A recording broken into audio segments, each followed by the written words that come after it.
से स्वागत करेंगे। और मैं एक बच्चे से बोलूंगा, प्लीज आप दुपट्टा लेके आए, आपका स्वागत कर दें। कोई भी एक बच्चा आ जाए, जल्दी से आइए, जल्दी से आइए, कोई भी आ जाए। हाँ बेटा। और प्रकाश जी के लिए भी एक साथी आ जाए, कोई भी आ जाओ, आ जाओ बेटा। हाँ, आप पार्टी के माननीय प्रकाश जी हमारे साथ में हैं, उनका भी स्वागत है आज के इस सीधा रूबरू कार्यक्रम में बच्चों से।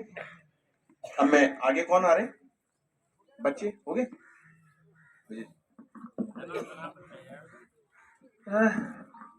कुछ और बच्चे हमारे विशेष बच्चे हैं ना, वो कुछ बात और जोड़ना चाह रहे हैं। अजीत, आपके कुछ बच्चे कुछ और वो बात जोड़ना चाह रहे हैं क्या, इन सारी चीजों को लेकर के? इसके अंदर शामिल हुई है तो वो आप बताएं। तो इसमें कुछ बच्चों, कुछ एक दो चीजें हैं जो मुद्दे हैं जो अभी इसमें नहीं आए, और वो बच्चे बार बार उन बच्चों का जिक्र इसलिए करना चाहते हैं। तो आप एक बड़ी संख्या है 10 बच्चों की जो सुन नहीं सकते, बोल नहीं सकते, और अपनी बातों को किस तरीके से इंटरप्रेटर के माध्यम से रखते हैं वो हम आपके सामने हैं। तो ये कुछ बातें जो है अभी तक की चर्चाओं में नहीं आई, उसके अलग तो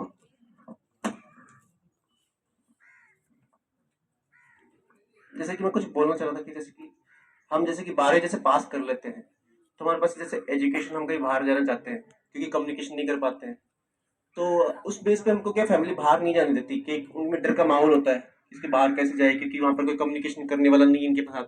तो बहुत बड़ी समस्या होती है, घर वाले बोले नहीं तुम घर पर रहो, हम तुमको सब कुछ यहीं सब प्रोवाइड करा देंगे, यहीं तक तुम पढ़ते रहो, कॉलेज नहीं जाना है, स्कूल नहीं जाना है। ये चीज़ हमारे साथ होती है।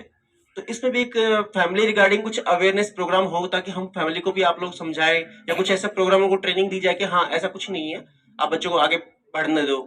गाँव में बहुत ज़्यादा दिक्कत गाँव में ज़्यादा होती है, शहरों में इतनी नहीं होती है।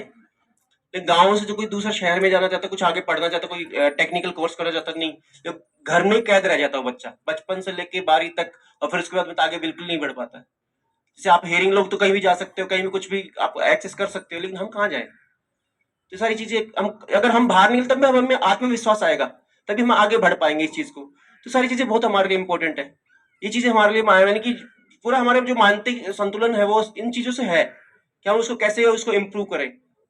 मेंटल जो पावर हमारी इसी कॉन्फिडेंस पर डिपेंड करती है, जितना अच्छा हमारा कॉन्फिडेंस हो हमारी मेंटल पावर उतनी अच्छी स्ट्रांग होती है। हम किसी लिखने की, कई बार क्या होता है हमारी जो टेक्निकल जो चीजें होती है वो हमारे पास नहीं होती है, तो हमारी जो टीचिंग पावर है हमारी जो है वो अच्छी नहीं है, तो हम लिखने में थोड़ा सा असमर्थ हो पाते हैं। तो वो चीजें हमारी बहुत दिक्कत करती है, कम्युनिकेशन बैरियर होता है, लैंग्वेज प्रॉब्लम होती है। अब सुबह शाम तक हम घर में बैठे रहें पूरे दिन, आप सोचो हमने तो पूरी जिंदगी ऐसे निकाल दी है। तो थोड़ा सा इस पे भी कुछ कार्य होना चाहिए सरकार के माध्यम से।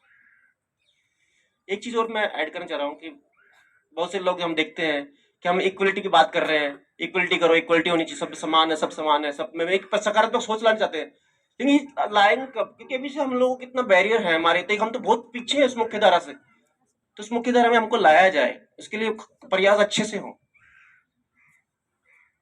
बहुत से दिव्यांग ऐसे हमारे, जो टीचर पढ़ा रहा है वो ओरिजिन से पढ़ा रहा है, वो बोल रहा है, तो हम क्या समझ में आएगा? वो सिर्फ उसने बोर्ड पे लिखा दिया, हमने उसको कॉपी कर लिया, बोल पे लिखा दिया, कॉपी कर लिया। ये कब तक चलेंगी चीजें? सेम कितने सालों से ये चीज थोप रहे हैं हमको, एक ये जो सिस्टम है एक स्टडी का हमारे साथ, ये सिर्फ थोपा जा रहा है हमको बचपन से लेके, ऑरलिज्म ऑरलिज्म ऑरलिज्म। क्यों ऐसा? हमारी भी एक भाषा है, हम भी चाहते हैं, उसी के कारण हम प्रॉपरली लिख नहीं पाते, क्योंकि वो हमारी भाषा में एक्सेस नहीं हो पाता। हम एक प्रॉपर एक लेटर नहीं लिख पाते। ये हमारे लिए बहुत बड़ी चैलेंज है हमारे लिए। क्यों है ये? क्या हम इसके जिम्मेदार हैं? क्या हम सीखना नहीं चाहते कि कोई स्पेशल ऐसे टीचर हो जो इस चीज में अच्छे से ट्रेन हो, तो वो लोग लाएं गवर्नमेंट, और उनको हमारे स्टडी में उनको टीचर को नियुक्त किया जाए। जो जो बच्चे बोलते हैं, सुनते हैं, तो आप उनको तो अच्छे सपोर्ट कर देते हो टीचर्स, लेकिन अगर जब डेफ बच्चों को पढ़ाने आते हैं टीचर, तो लोगों को हमको ही बोलते नहीं, साइन भी नहीं करना, ये करना है, फॉलो करना है। ऐसा क्यों? ये चीजें नहीं होनी चाहिए। अगर आपको समझ में नहीं आ रहा तो टीचर को उस बच्चे की नीड के अकॉर्डिंग वो चीज, एक पाठ्यक्रम का निर्माण करना चाहिए कि अच्छी इस बच्चे की ये नीड है, इस पाठ्यक्रम को मैं ऐसे समझाऊं ताकि इस बच्चे को समझ में आए।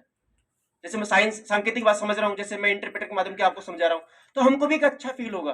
जैसे आप हेयर लोग अच्छे से खुश होते हो, आपकी कुछ चीज समझ में आती है, तो हम भी चाहते हैं कि हमको भी एक रियली इंटरनली जो खुशी हो मिले। Thank you.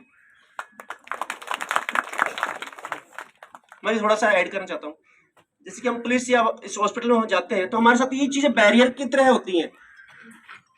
जैसे हियरिंग लोग, आप तो अपने आराम से कोई बात होती है, आपकी प्रॉब्लम बीमारी आप अच्छे से बता देते हो।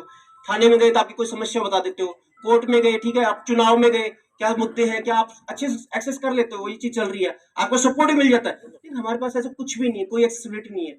हम जाते हैं, कुछ भी चोरी हो गई हमारे, कोई रेप हो गया किसी के साथ, तो हम जाते हैं, किससे बात करें, कैसे बात करें, हमारे पास कुछ एक्सेसिबिलिटी नहीं है। हमारे लिए कम्युनिकेशन करना बहुत मुश्किल हो जाती है। थाने में जाओ, पुलिस स्टेशन, हमको इग्नोर किया, अच्छा ये तो डैफ है, चलो छोड़ो, ये तो वैसे इसमें दिमाग नहीं होगा।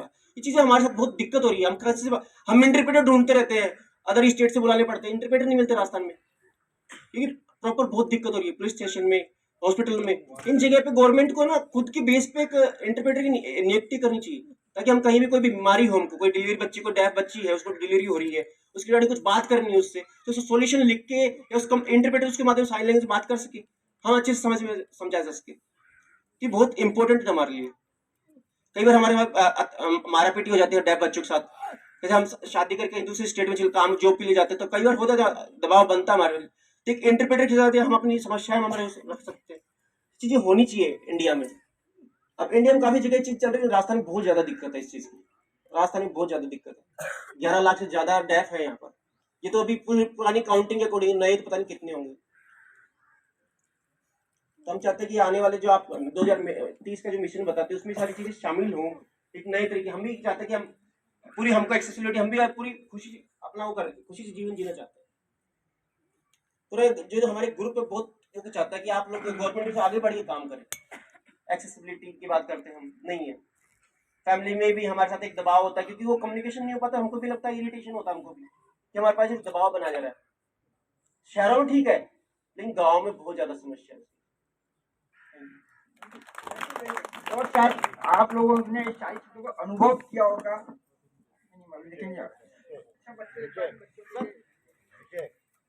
ये इनकी ताली है। विजय जी, आप ताली बजाएंगे वो समझ में जाएगा, लेकिन विजय, तो एक बात मैं जोड़ना चाह रहा था, बच्चों से रिलेटेड ही छूट गई है वो। आप कुछ बोलना चाह रहे हैं? हाँ, कल ये जो इधर बच्चे बात, इधर आके बोलो सामने। कल जब इन बच्चों के मुद्दों पे बात हो रही थी, तो एक चीज निकल के आई थी कि जब किसी डम बच्ची के साथ कोई रैप हो जाता है या इसी तरह की घटनाएं हो जाती है, तो इंटरप्रेटर जो है उनकी उपलब्धता नहीं रहती है, और जब कभी वो उपलब्ध होता है तो उसको एविडेंस की तरह आगे पुलिस ट्रीट करती है। तो ऐसे में जब कोई उपलब्ध होते हैं तो वो इस डर से कि हमें भी गवाह बनाया जाएगा, तो वो मदद करने से इनकार करते हैं। तो ये व्यवस्था होनी चाहिए कि इंटरप्रेन्योर जब भी इस तरह की कोई इंटरप्रिटेशन की बात करता है तो उसको एविडेंस में नहीं माना जाए, उसको एक मददगार के रूप में लिया जाए। ये कानूनी प्रावधान होना चाहिए। इस तरह की बात भी इनसे निकल के आई थी। Thank you. तो अब हम लगता है मंच से हम सुनना चाहेंगे। मंच ने पूरे चीजों को सुना,